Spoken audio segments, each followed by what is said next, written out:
kind of crazy. Okay, the completion of game one, we were joined here at the dais by Virginia coach Amakwa Agugua Hamilton and Sorry, one more time. Amaka Agugua Hamilton. How's that? That was better. Good, thank you. I told you I'd do. So, and then we'll have a 2-minute opening statement from Coach, and then we'll entertain questions for the student athletes. Coach, congratulations. First of all, I mean, I was kind of emotional in the locker room because I'm just so proud of our players. I'm just so proud of our group, our staff, everybody. We've been through a lot this season. There's been a lot of ups and downs, a lot of people that counted us out, and we just stayed together, and we knew what we had, and I think we're clicking at the right time. There was a lot of adversity in that game, and we had to fight to push it to overtime, and then also to do what we did in overtime. But once we got there, I think once we got to overtime, we knew it was our game. We came out with a lot of urgency, but just proud of this group, proud of these two. Today they were phenomenal.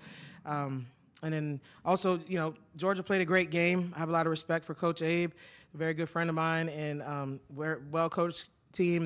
They had a great year. So you hate to take out one of your friends, but it's about us, and I'm just excited that we're still here.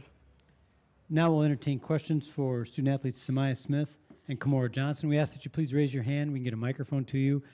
Please identify your name and your outlet so we know who you are, and the floor is open. To both players, John Bonenkamp from the Associated Press. What was the key in overtime? Because it seemed like you really took control of the game early, or took control early in the overtime. What was the key? Fight. I mean, we came back, tied the game up, and I know that going into that, a lot of us were tired, and we had a long stretch of trying to come back and getting back in the game. But once we did, all we were talking about in the huddle before overtime was just fight. We have nothing's promised, so fight for tomorrow. Yeah, just piggybacking off what Mo said, we're fighting for one more every day that we play. So fighting for each other, fighting for this team. I mean, yeah.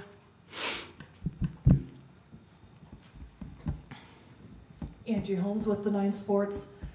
It appeared that as the Iowa crowd came filtering in, they were really pulling for you. Did you feel that? And how did that fuel you? Yeah, I mean, that was really cool. Obviously, Iowa gets a lot of fans, and it was really cool to see the stadium fill up, although it was very hot. But we saw them at our hotel, too. A couple of them were at the send-off kind of cheering us on. We really appreciate the respect, and yeah. Yeah, Luke Neer right here, WINA Radio and the Virginia Sports Radio Network. Question for Samaya. Do you feel like that was your best game in a Virginia uniform, and talk about potentially saving the best for the most important game of the season? I mean, if it was my best game, then I saved it for the right time. I mean, no better time to do it than now, when to go home. Question down the front. Hey, this is Andrew Delaney from the 9 Sports. Kamora, you were pretty emotional after the win the other night. You got your composure today. Are you just mentally focused now that you know you've earned your spot, you knew you earned your spot? Now it's a fight every day, like she said. Yeah, I mean, this group just held me together. When I came in the locker room, I knew I didn't need to be teary-eyed. But honestly, all that was happy tears. I'm just proud to be able to help push Hallsville back on the map, the place where I'm from, where I grew up. And this team is so bought in, and they've helped me do it. And we got it back to where they used to be, and we're just going to keep going and keep fighting. So.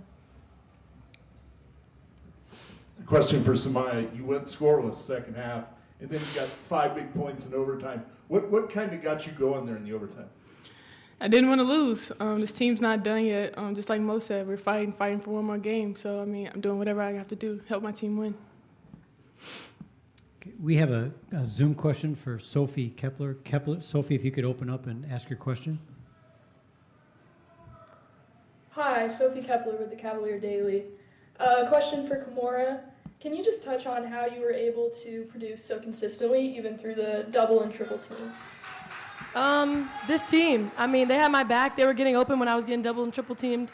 They cut to the ball. They found me when I was open, and I found them when they were open. And, they believe in me, and when the ball was in my hands, I took the shots when I needed to, and then dished out when I needed to. So, yeah. Do we have any further questions for the student athletes? Ladies, you can head off now. Congratulations. Thank you. We'll see you tomorrow. That same protocol. We'll entertain coaches questions for Coach now.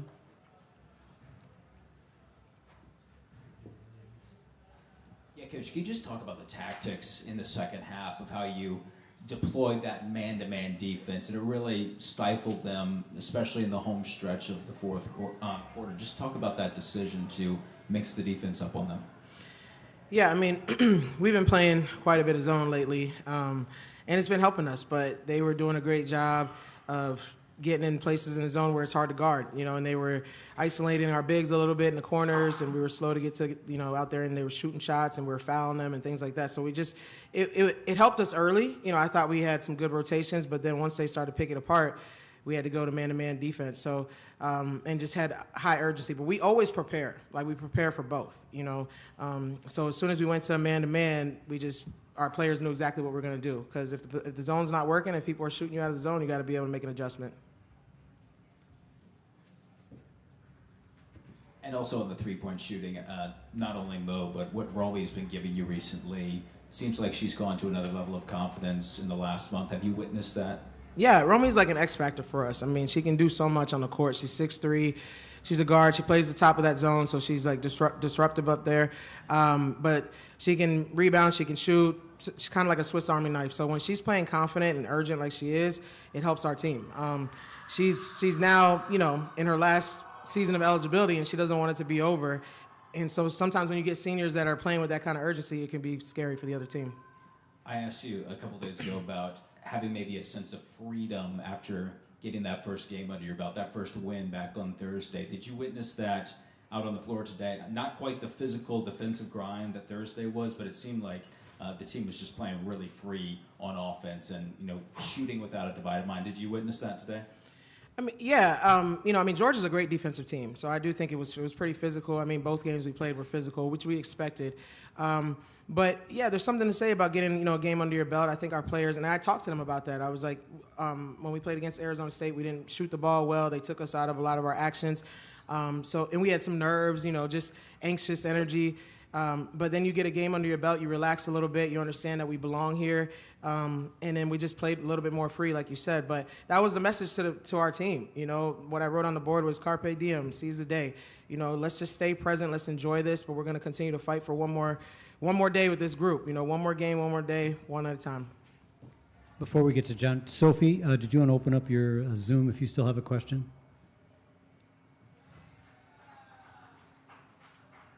Congratulations, Coach. I just wanted to ask how you are able to translate what you've gotten from these two games into just some sort of momentum going into the next game. Thank you. We just got to continue to stay present. I think you take everything one game at a time. Each scout has been completely different. These scouts will be different, and we just got to stay locked in. But the most important thing is I want our team to enjoy this journey. You play your whole season to make it to the big dance, and we want to we don't want to take any moments for granted. We just want to have fun with each other, stay locked in. But when we're focusing on the game plan and we're focusing on the scout, we got to lock in. But outside of that, enjoy each other. This is a blessing to be here. All the glory goes to God. I usually start that way. But we just don't want to take any of it for granted or miss out on celebrating any moment. So we'll get ready for whoever we're going to play. They're about to play right now. But we're going to enjoy this, though. We're going to enjoy this for at least a couple more minutes because it was a great win for our program. John.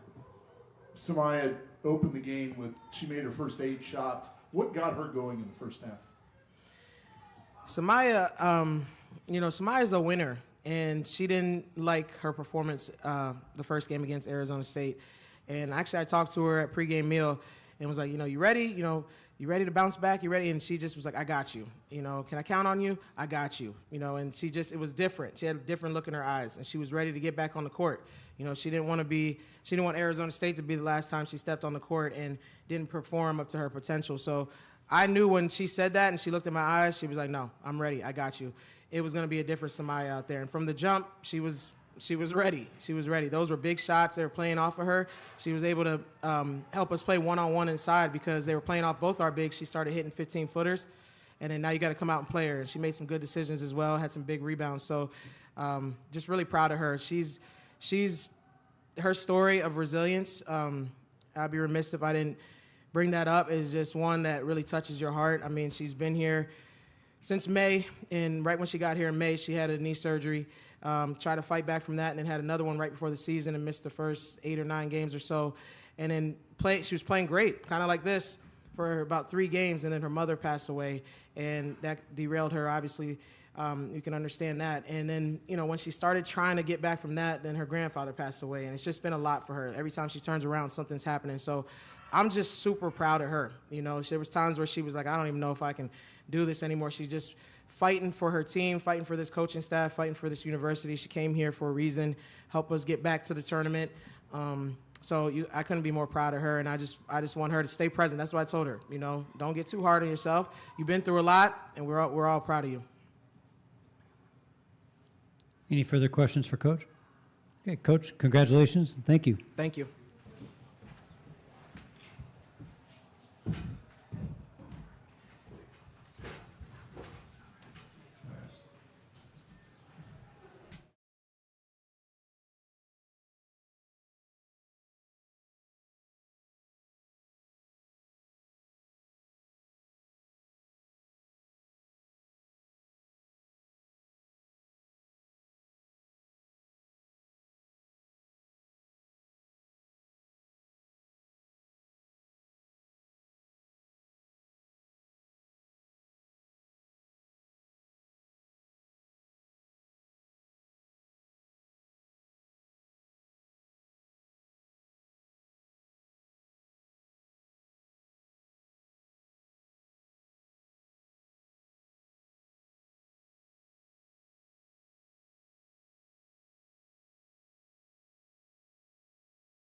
Joined at the dais now by Georgia head coach Katie Abrahamson-Henderson and Riley Therakoff. We'll have an opening statement from Coach, and then we'll take questions for Riley. Okay. Coach, the floor is yours. Yeah. Opening statement would be, I don't ever do opening statements, but I'm very proud of this team. I mean, we had 22 wins. 22 wins. We're sophomores, freshmen, juniors. I mean, this is the first time Riley's ever been in the NCAA tournament. Second time Danny, first time Trinity, first time Mia. I could go on and on. I mean, our list. So it's just a, great accomplishment for our team. I'm very proud of them. Hopefully we could keep them all together and keep building on this because, they're a lot of fun to coach every single day. They're great people. They got great families. And our culture's really in now at Georgia. It's in. Our culture's in. Okay, at this time, we'll entertain questions for Riley. Please raise your hand and get the microphone. Hey, Riley. John Bodenkamp, Associated Press. You had a big second quarter in 5 of 5 from 3. What happened in the second half? Did they kind of take you away, or were you guys really more focused on getting the ball inside? I think a little bit of both. I mean, Mia did a great job when she got the ball inside, and I think also they changed from their zone to their man, so they were definitely denying me a little bit harder, so I would say that's pretty much what happened. We have a Zoom question from Sarah. Sarah, if you'd like to open up and ask your question. Awesome.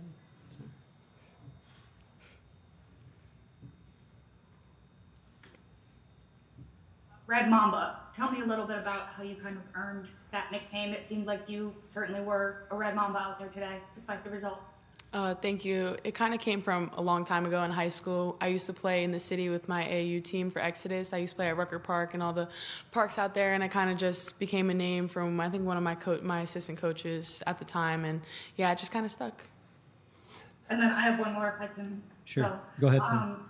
Obviously not the result you wanted, but you did drop 22 points. This is your first time in the NCAA tournament. Just kind of talk about the experience of what it was like to get to be in the big dance, and how are you going to bring this team back next year? Yeah, I mean, it was definitely a lot of fun, and as Abe said before, like, our team's very young, so it was a lot of our first times, and I wish it was a different result, but it was definitely an honor to be invited to the tournament, and I think next year, just when we come back, we just got to realize and use our experience better.